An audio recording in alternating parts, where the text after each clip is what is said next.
in the film, you talk about sort of three possibilities, the three things that could be the reasons behind anti-Semitism. Just flesh that out a little bit and help people Sure. understand where you're coming from. Sure. I kind of isolate the core issue analytically. In other words, people have hated in every society. The Jewish people have been hated. It's a remarkable thing. In fact, at the Passover Seder, the Jews celebrate Pesach every year, and there's a textbook that we read through as a family. And in that textbook called the Haggadah, it says in there, in every generation, they come and try to wipe us out. But thank God, God saves us. But can you imagine 3,500 years of Jewish Seder tables on Passover, every time parents teaching their children and explaining that they're trying to wipe us out. And you're supposed to ask questions, but nobody's saying, what do you mean? Nobody hates us. We haven't experienced that. So it's been remarkable and incredible.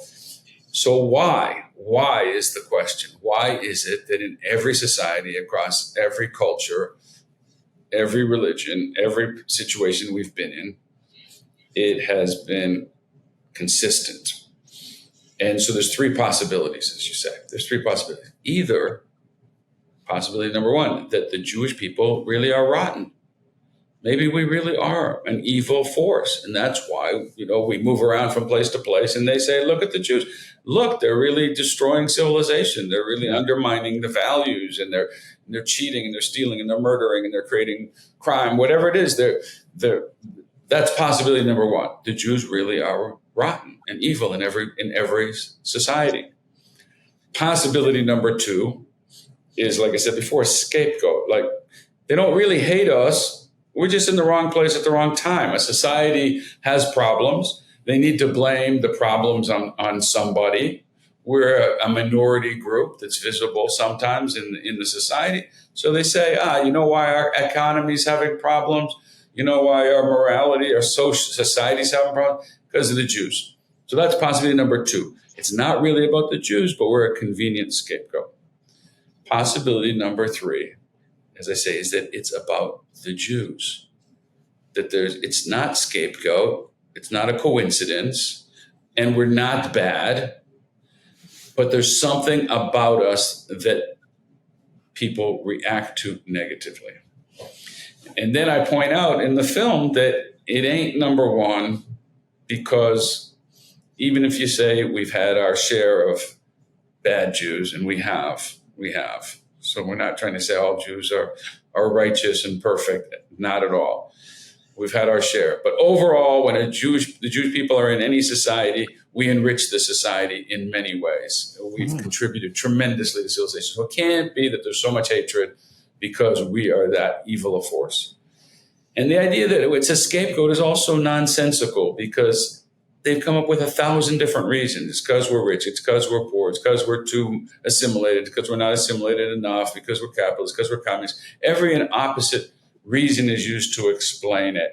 So come on, it must be something deeper than that. And so we latch on to the idea that maybe there's something about the Jews, which is uncomfortable. It's uncomfortable not only for non-Jews to think that maybe the hatred is coming because there's something really about the Jews they don't like. That's uncomfortable. But also for Jews. So we prefer to be invisible. And if there's really something about Jews that is bothering them, it's also uncomfortable, which is why the Jewish community has, to a large degree, not understood the nature of anti-Semitism either. So I'll stop there, because I answered your question, even though obviously it goes further than that.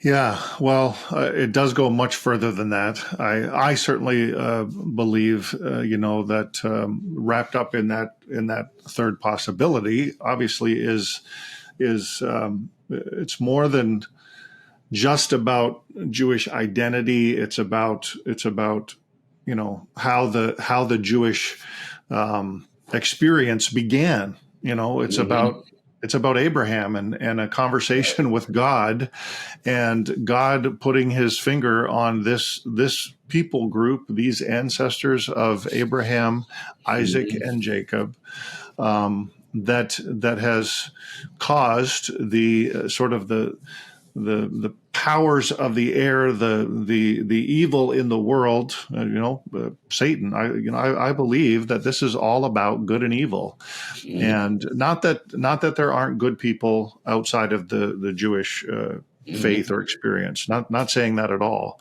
However, the Jewish experience, Judaism, is representative of God and His presence in the world.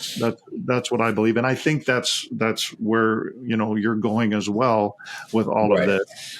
That And some people say that the fact that the Jews have been so hated and the fact that there was a Holocaust is a theological problem for Jews.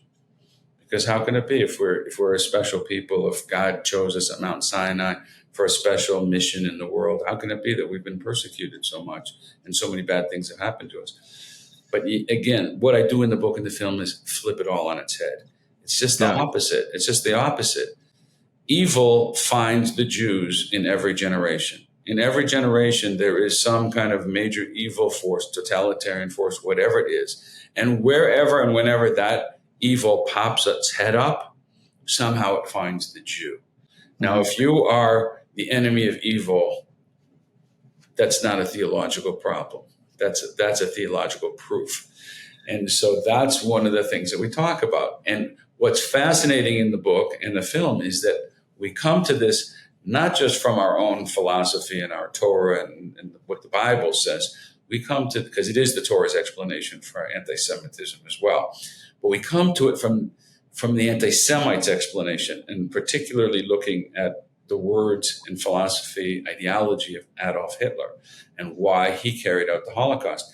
And he was just clear as day that he felt the Jewish people somehow had brought these ideas into the world, these ideas of love and humanitarianism.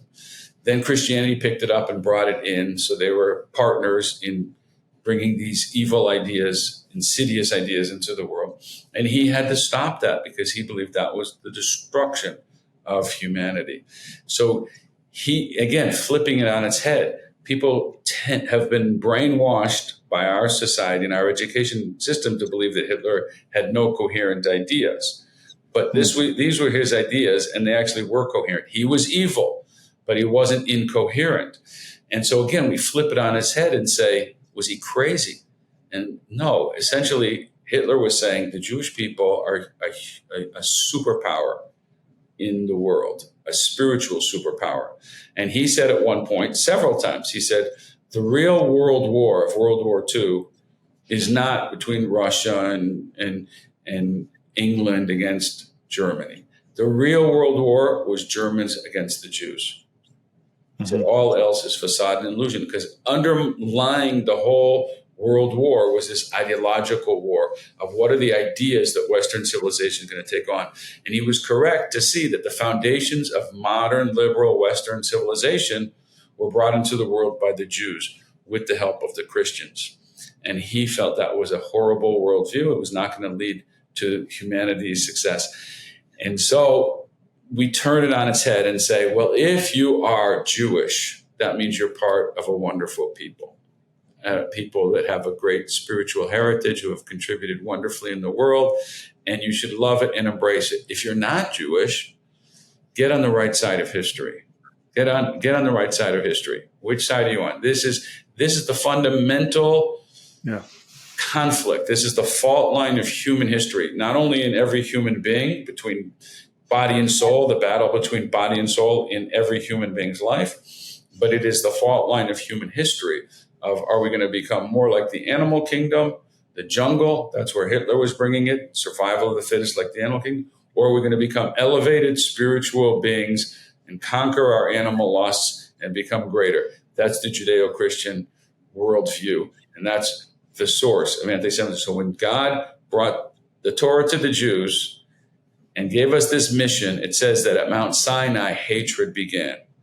Because when the Jewish people were given this mission, he knew that there was going to be a negative reaction to Jews bringing these messages of spiritual responsibility into the world. And that's what we've faced.